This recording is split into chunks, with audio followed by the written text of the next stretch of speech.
for a small change in temperature, pressure and capital N, अगर हम temperature, pressure और N that is number of moles इनमें कुछ change लाते हैं, then the change in property dx will be given by the expression, वो expression हम देखेंगे। x is the function of temperature, pressure and n that is number of moles. मतलब ये जब भी हम चेंज करेंगे तब x जो एक्सटेंसिव प्रॉपर्टी है उसमें भी चेंज आएगा, क्योंकि हमने पहले ही देखा है that x is a function of temperature, pressure and number of moles. So अगर temperature, pressure and number of moles को हम चेंज करते हैं, then the change in x that is dx, this is the change in x, it is given by the expression dx is equal to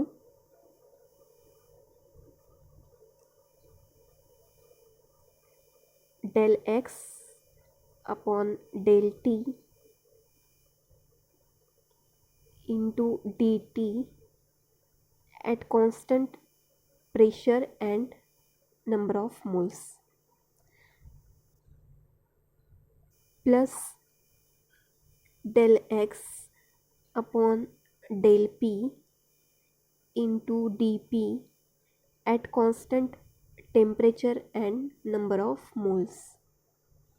मतलब यहाँ पर हम क्या कर रहे हैं, सिंपली जो temperature, pressure and number of moles है, सबसे पहले हम टेम्परेचर को लेंगे, उसे डिफ्रेंशिएट करेंगे विथ रिस्पेक्ट टू टेम्परेचर, यहाँ पर डेल टी लिखेंगे, यहाँ पर लिखेंगे इनटू डी टी, और यहाँ पर हमें क्या लिखना है, यहाँ पर हमने टेम्परेचर को लिया है, डिफ्रेंशिएट टेम्परेचर के रिस्पेक्ट में किया है, इसलिए यहाँ पर प्रेशर और नंबर ऑफ मोल्स कांस्टेंट आएगा। देन प्लस उसके बाद में हमने विथ रिस्पेक्ट टू प्रेशर लिया है, सो बाकी जो दो बचे मतलब temperature and number of moles वो हो जाएंगे कांस्टेंट। ऐसे ही अब हमें थर्ड मतलब with respect to number of moles करना है,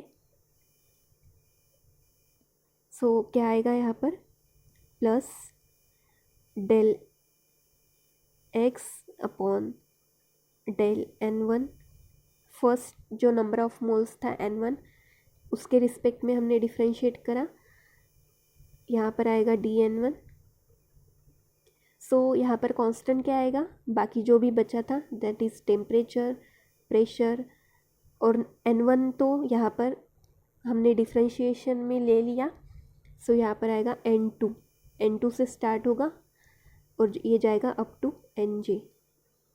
यहाँ हम लिख सकते थे n1, n2, n3 up to nj, ऐसे ही यहाँ पर भी लिख सकते थे n1, n2, n3 up to nj, पर कैपिटल N ये भी क्या है, टोटल नंबर ऑफ मोल्स है, इसलिए यहाँ पर हम लिख सकते हैं।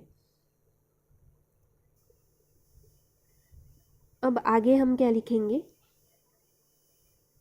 Del x upon del n2, अब n2 के रिस्पेक्ट में करना है हमें डिफ्रेंशिएट, यहाँ पर आएगा dn2 और कांस्टेंट क्या आएगा, टेम्परेचर, प्रेशर n1, इसके बाद में n2 तो यहाँ पर ले लिया, सो यहाँ पर आएगा n3 अप टू nj। मतलब n1, n2, n3 हर इसके रिस्पेक्ट में, हर वैल्यू के रिस्पेक्ट में हमें डिफ्रेंशिएट करना है अप टू nj। सो यहाँ पर हम डायरेक्टली क्या लिख सकते हैं, dash dash dash plus last वाला लिख लेंगे हम, which is del x upon del nj, ये था लास्ट, इनटू dnj, और कांस्टेंट क्या आएगा, temperature, pressure, then n1, n2 up to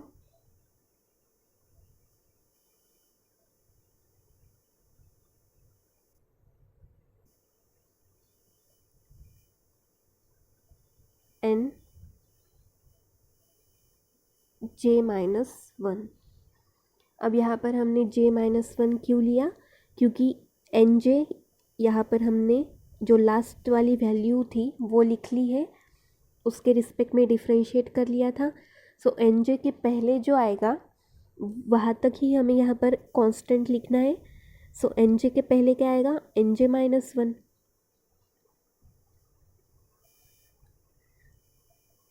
सो ऐसे हमने लिख लिया। This is the equation number 2। अब आगे हम क्या लिखेंगे,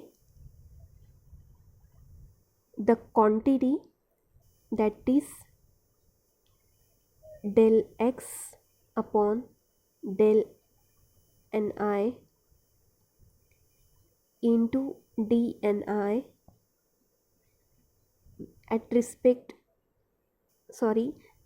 at constant temperature, pressure n1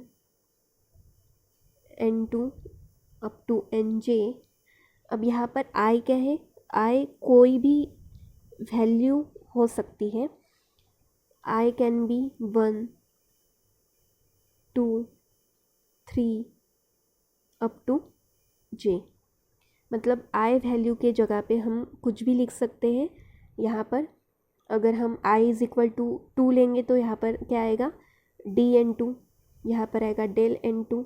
ऐसे ही I की वैल्यू कुछ भी ले सकते हैं।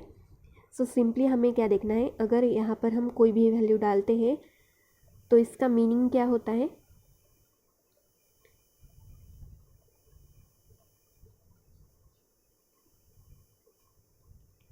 so the quantity del x upon del ni into dni at constant all these values is called as partial molar property. It is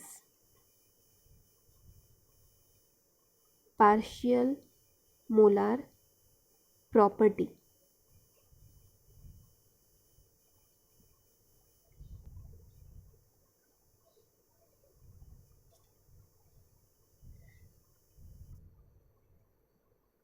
Which can be also represented by xi,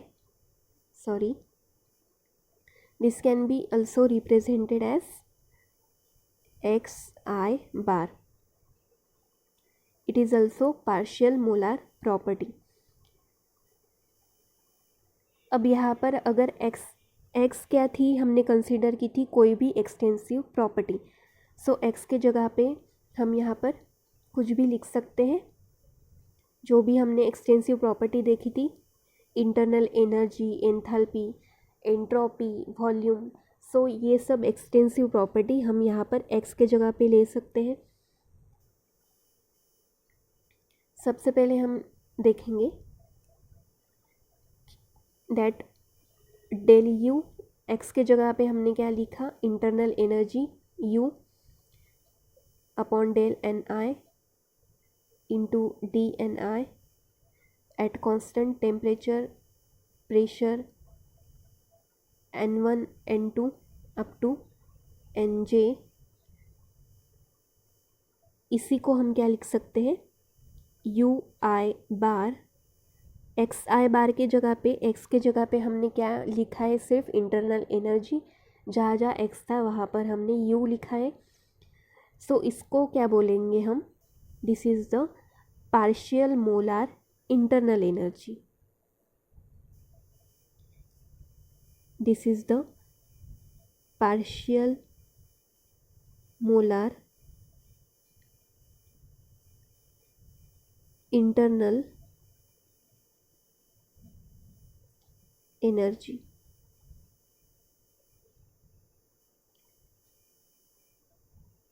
ऐसे ही x के जगह पे हम दूसरी extensive property लिख सकते हैं, which is enthalpy, मतलब h। So del h upon del N I into D N I at constant, ये सब यहाँ पर लिख लेंगे। टेम्परेचर, प्रेशर है, डैश डैश सब लिख लेना है। ये क्या है, इसी को हम क्या लिख सकते हैं,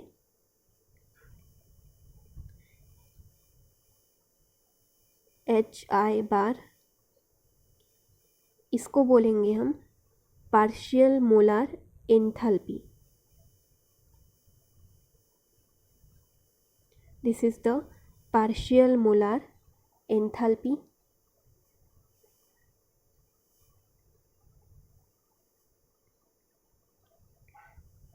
अब अगर एंट्रोपी डालेंगे that is del S upon del N I into D N I, same जो भी कांस्टेंट हम लेते हैं वो यहाँ पर लिख लेंगे, इज इक्वल टू ये क्या आएगा एस बार आई, इसको हम क्या बोलेंगे पार्शियल मोलार एंट्रोपी। ये सब क्या है पार्शियल मोलार प्रॉपर्टीज़ है।